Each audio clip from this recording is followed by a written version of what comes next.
नमस्कार। News nation digital के हमारे इस खास एपिसोड खबरें दुनिया की में आपका स्वागत है। मैं हूं सुमित कुमार दुबे। हाल ही में एयर क्रैश में हुई ईरान के राष्ट्रपति इब्राहिम रईसी की मौत के बाद अब पूरी दुनिया की निगाहें ईरान पर टिकी हुई हैं। पिछले कुछ सालों में ईरान ने मिडिल ईस्ट में इजराइल जैसे देश के साथ और बाकी दुनिया के साथ जिस तरह के ताल्लुक बनाए हैं, जिस तरह का हार्ड स्टैंड लिया था, उसमें रईसी के व्यक्तित्व की भी छाप थी।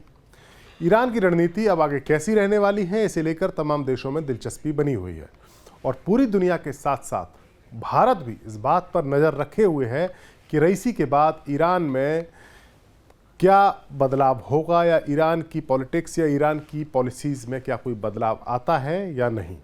क्योंकि ये रईसी ही थे जिन्होंने पिछले कुछ सालों में भारत और ईरान के रिश्तों में एक नई गर्मी या एक नई जान ला दी थी। भारत ने भी अमेरिका की नाराज़गी की परवाह किए बिना ईरान के साथ 10 साल के लिए चाबहार पोर्ट का समझौता किया था, जो अभी हाल ही में हुआ है।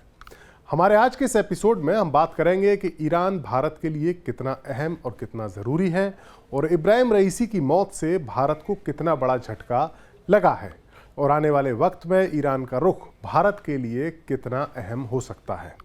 लेकिन सबसे पहले आपको ईरान के ताज़ा हालात से रूबरू कराते हैं। अपने प्रेसिडेंट की अकस्मात मौत के बाद ईरान सदमे में है। इब्राहिम रईसी का मशहद शहर में अंतिम संस्कार किया गया। उन्हें समन अल हज्जाज अली बिन मूसा अल रज़ा की शरीफ दरगाह के पास दफनाया गया। मशहद वही शहर है जहां रईसी का जन्म हुआ था। रईसी के शव को सुपुर्द खाक किए जाने से पहले उनकी अंतिम यात्रा में लाखों लोग शामिल हुए। भारत की ओर से इस मौके पर उपराष्ट्रपति जगदीप धनखड़ भी तेहरान पहुंचे थे। इब्राहिम रईसी की मौत पर भारत में भी एक दिन का राष्ट्रीय शोक घोषित किया गया और ये बात इसका इशारा है कि ईरान की दोस्ती भारत के लिए क्या मायने रखती है।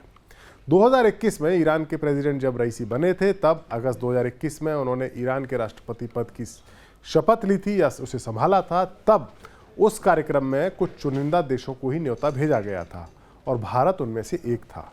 भारत के विदेश मंत्री एस जयशंकर उनके शपथ ग्रहण समारोह में शामिल हुए थे। यहाँ तक कि इससे एक महीने पहले उनकी रईसी से मुलाकात भी हुई थी और वो राष्ट्रपति पद का चुनाव जीतने के बाद रईसी से मिलने वाले दुनिया के किसी भी देश के पहले विदेश मंत्री थे। यानी ईरान के राष्ट्रपति पद का चुनाव जीतने के बाद रईसी दुनिया में किसी भी देश के विदेश मंत्री से अगर मिले तो सबसे पहले विदेश मंत्री भारत के थे। हालांकि रईसी के छोटे से कार्यकाल में उनकी भारत में कोई यात्रा नहीं हो सकी, लेकिन ब्रिक्स और एससीओ जैसे इंटरनेशनल संगठनों की मीटिंग के दौरान उनकी मुलाकात भारत के पीएम नरेंद्र मोदी से भी हुई और दोनों देशों के बीच अच्छी ट्यूनिंग भी नजर आई। रईसी के कार्यकाल के दौरान ही 2022-23 में भारत और ईरान के बीच $2.33 बिलियन का व्यापार हुआ, जबकि इससे पहले यह काफ़ी कम था। इस साल व्यापार में 21.77% की बढ़ोतरी हुई। इसी साल ईरान ने भारतीय पर्यटकों के लिए 15 दिन के लिए वीज़ा फ्री एंट्री का भी ऐलान किया था। हालांकि भारत अमेरिका की ईरान पर लगी पाबंदियों के चलते 2018-19 के बाद से उसे तेल नहीं खरीद सका है, लेकिन इसके बावजूद रईसी की सरकार की नीति भारत के साथ ज़्यादा से ज़्यादा ताल्लुक बढ़ाने की, व्यापार बढ़ाने की रही थी। व्यापार के साथ साथ रणनीति के लिहाज से भी ईरान भारत के लिए एक मजबूत साथी बनता हुआ नजर आया। दरअसल ईरान एक मुस्लिम मुल्क है और भारत का कट्टर दुश्मन पाकिस्तान अक्सर कश्मीर के मसले पर मुस्लिम मुल्कों की सहानुभूति हासिल करने के लिए चालें चलता रहता है और ये कोई नई बात भी नहीं है। 1990 के दशक में तो एक बार ईरान ने मुस्लिम देशों के संगठन OIC में पाकिस्तान की कोशिश की हवा निकालते हुए भारत को एक बड़ी मुसीबत से बाहर निकाला था, बचाया था। इस पूरे वाकये को लेकर किसी और वीडियो में बात करेंगे, लेकिन कश्मीर को लेकर इब्राहिम रईसी ने भी पाकिस्तान के इरादों पर पानी फेर दिया था। हाल ही में वो पाकिस्तान की यात्रा पर गए थे, जहां पाकिस्तान के पीएम शहबाज शरीफ ने जॉइंट प्रेस कॉन्फ्रेंस में कश्मीर का जिक्र किया, लेकिन रईसी ने इस मसले पर चुप्पी साध ली। ये इशारा था कि रईसी के लिए पाकिस्तान से ज़्यादा जरूरी भारत का साथ है, भारत के साथ रिश्ते हैं। दरअसल पाकिस्तान तो रईसी के लिए इतना ख़ास था कि भारत ने पाकिस्तान से ज़्यादा भारत इसलिए उनके लिए ख़ास है क्योंकि भारत को उन्होंने 10 साल के लिए चाबहार पोर्ट की एक ऐसी डील दी जिससे सबसे ज़्यादा परेशानी तो पाकिस्तान को ही है। भारत के लिए चाबहार पोर्ट की लोकेशन काफ़ी ज़्यादा अहम है। चाबहार ईरान के बलूचिस्तान सिस्तान प्रांत में है। ईरान का चाबहार पोर्ट पाकिस्तान के काफ़ी करीब भी है और इतना करीब है कि वो पाकिस्तान के ग्वादर पोर्ट से बहुत ज़्यादा नज़दीक है। वही ग्वादर पोर्ट जहाँ पर चाइना अपने CPEC प्रोजेक्ट के तहत उसे डेवलप कर रहा है। और इस तरीके के कयास लगाए जा रहे हैं और ऐसे संकेत भी मिले हैं कि चाइना ग्वादर पोर्ट पर अपना नेवी का अड्डा भी बनाने की फिराक में है, उसकी कोशिश में जुटा हुआ है। ग्वादर पोर्ट जो कि चाइना के कब्जे में है, वहाँ से चाबहार की दूरी अगर सड़क के रास्ते जाएंगे तो 400 किलोमीटर, जबकि समुद्र के रास्ते से जाएंगे तो 100 किलोमीटर रह जाती है। चाबहार की ये लोकेशन भारत के लिए व्यापार के साथ साथ स्ट्रेटेजिकली भी काफ़ी ज़्यादा इंपॉर्टेंस रखती है। दरअसल भारत और अफगानिस्तान और मध्य एशिया के मुल्कों के बीच में अगर किसी भी तरह के व्यापारिक या रणनीतिक संपर्क होने में कोई दिक्कत है तो वो है पाकिस्तान, क्योंकि भौगोलिक रूप से पाकिस्तान भारत और अफगानिस्तान के बीच में स्थित है और ज़मीन के जरिए पाकिस्तान की धरती का इस्तेमाल किए बिना भारत इन मुल्कों तक यानी अफगानिस्तान और उसके ऊपर मिडिल एशिया के जो देश है वहाँ तक भारत अपनी पहुँच नहीं बना पाता।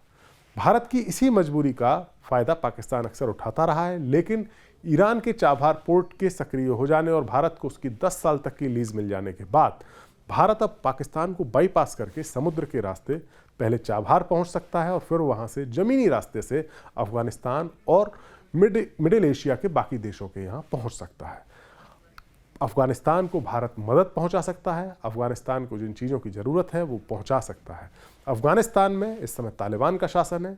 तालिबान को भले ही माना जाता है कि वो पाकिस्तान के ही द्वारा खड़ा किया गया है, उसी का बगल बच्चा है, लेकिन मौजूदा वक्त में अफगानिस्तान की तालिबान सरकार और पाकिस्तान के बीच ताल्लुक ठीक नहीं चल रहे। ऐसे कई मसले हैं जिनको लेकर दोनों देशों के बीच बॉर्डर पर झड़प भी होती रहती है दोनों की फौजों के बीच में। तालिबान सरकार ने भारत के साथ अच्छे रिश्ते बनाने की काफ़ी कोशिश की है ताकि वो पाकिस्तान को बैकफुट पर रख सके और ऐसे में चाबहार पोर्ट के जरिए भारत की पहुंच सीधे अफगानिस्तान तक हो जाती है। हाल ही में तालिबान की ओर से भी भारत और ईरान की चाबहार डील के पक्ष में बयान दिया गया है। यानी साफ है, पिछले कुछ सालों में इब्राहिम रईसी की पॉलिसीज़ के चलते वो जो पॉलिसीज़ थी वो भारत के लिए काफ़ी ज़्यादा पॉजिटिव रही और दोनों मुल्क करीब भी आए। और अब भारत को इंतज़ार है कि इब्राहिम रईसी के जाने के बाद ईरान की नई लीडरशिप का रुख कैसा रहता है, जिसके बाद ही दोनों देशों के रिश्तों की दिशा तय होगी। हमारा ये वीडियो आपको कैसा लगा, कमेंट सेक्शन में जाकर अपनी राय हमें ज़रूर दें। नमस्कार।